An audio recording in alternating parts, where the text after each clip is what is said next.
Inkulumo kaMengameli ayethule ibhekise ezweni bicutshungulwa ke izolo njengoba osombusazwe bebenenkulumo mpikiswano ngalenkulumo emayelana nesimo sezwe. iANC iyona eqale yavikela isinqumo sikaMengameli sokuthi ahlonze izwe njengelibhekene nenhlekelele.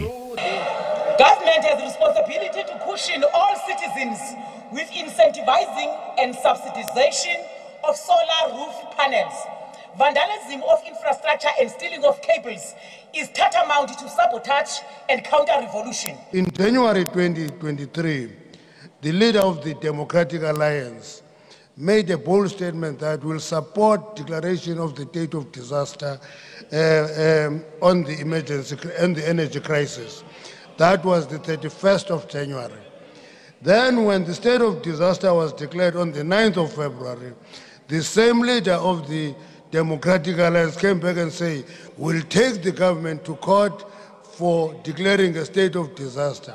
iDA ichaze umengameli uCyril Ramaphosa njengomengameli obheda kakhulu kwedlula uJacob Zuma.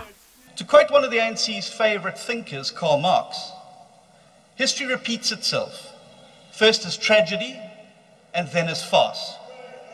And that is exactly what you have wrought on South Africa, Mr. President. What happened under Zuma was a tragedy, but what has happened under your watch is a farce. Our country is in the middle of several man-made crises.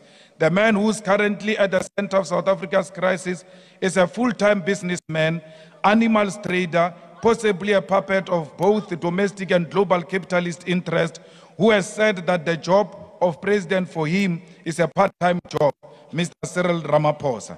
iEFF igcina itholana phezulu ke nongqongqoshe wamaphoyisa ngesexwayiso okuthiwa sakhishwa uyena ubhekicele exwayisa unobhala jikelele weEFF uMashala Dlamini emazisa ukuthi iIFP ifuna ukumsoconga.